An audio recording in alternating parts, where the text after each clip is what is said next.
Olá, queridos alunos, e vamos para mais um comentário de jurisprudência do STF. E hoje vamos falar sobre um tema cheio de pegadinhas, cheio de detalhes. Eu costumo dizer que dentro de um estudo para concurso público, você tem que se apegar aos detalhes, certo?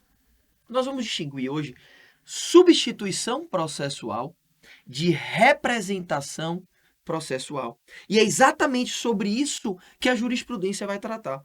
Gente, na representação processual, o detentor do direito, ele é representado, como o nome mesmo já diz, por uma entidade, por uma associação, por exemplo, que atua na defesa do direito desse que está sendo representado. E na representação processual, ela depende de autorização, certo?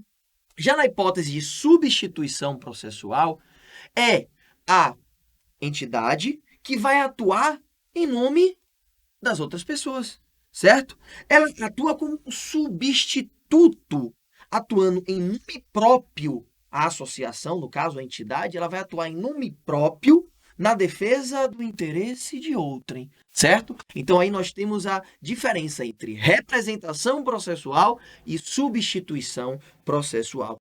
E é exatamente sobre isso que vai tratar a jurisprudência. Ele diz o seguinte: a previsão estatutária genérica, é o tema 82, não é suficiente para legitimar a atuação em juízo de associações na defesa dos direitos dos filiados, sendo indispensável a autorização expressa. Então aqui está dizendo o seguinte: para que a associação represente seus associados, ela precisa de quê? De autorização, certo? Então, gente, o STF, dentro da hipótese em questão, ele decidiu que, conforme está previsto na Constituição, no inciso 21, inclusive, para que a associação ela atue na defesa do interesse de um representável, é indispensável aqui a autorização, certo? Ela precisa, ela depende de autorização. Meu povo, e isso deu margem à criação da súmula 629. Só que percebam o seguinte: a súmula 629, ela não está mais aqui falando de representação. A súmula 629, ela começa a falar sobre substituição. Na substituição, a gente está falando, por exemplo, do mandado de segurança coletivo. No mandado de segurança coletivo, não precisa de autorização. Que, gente? Porque a associação ela está atuando em nome próprio. É ela que diz: eu, associação, defendendo o interesse dos associados. Na representação, não. Ela diz: o associado que vai ser representado por mim. Então, são duas coisas completamente diferentes. Na representação, é necessária autorização. Na substituição, que é o caso, inclusive, do mandado de segurança coletivo, não precisa de autorização. Certo? Meu povo, fique ligado. É só ir lá para o artigo 5º da Constituição, no inciso 21. As entidades associativas, quando expressamente autorizadas, têm legitimidade para representar seus filiados judicial ou extrajudicialmente. Nós não estamos falando aqui de substituição. Nós estamos falando de representação. O artigo 5º, inciso 21, ele fala de representação e, portanto, precisa de autorização.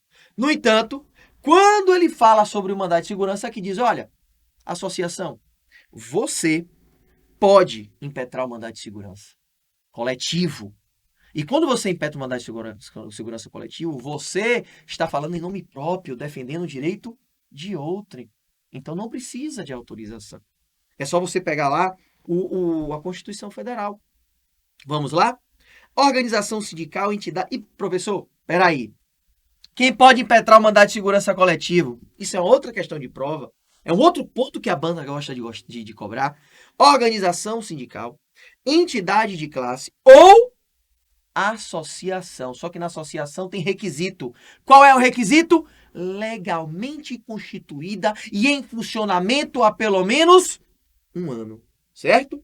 Professor, esse requisito de legalmente constituída em funcionamento há pelo menos um ano é só para quem? É só para associação. Certo? Então, organização sindical, entidade de classe ou associação legalmente constituída e em funcionamento há pelo menos um ano. aqui ela atua em defesa de interesse dos membros ou associados, ok? Então, muito cuidado com isso. Tem sido constantemente cobrado pela prova. Vamos lá? De olho na questão, a gente mostra a jurisprudência e mostra como a banca vai cobrar para vocês. Gente, uma questão de 2016. Se o Estatuto da Associação previr ainda, que de forma genérica, que a EILA caiba representar judicial e extrajudicialmente os seus associados em todas as ações judiciais, será desnecessária a autorização expressa dos associados nesse sentido, em demanda específica. Gente, aqui o que estamos falando é de representação. Vejam, caiba representar judicial e extrajudicialmente. Ainda que não tenha previsão expressa da necessidade de representação, a Constituição diz, desde que autorizada. Certo? Então, gente, a questão está errada. A questão está errada. A questão fala de representação processual e não substituição. Se ela falasse de substituição, independia de autorização. Mas como ela fala de representação, depende sim de autorização, ok? Vamos lá, galera. De olho na questão. Um grande abraço para vocês.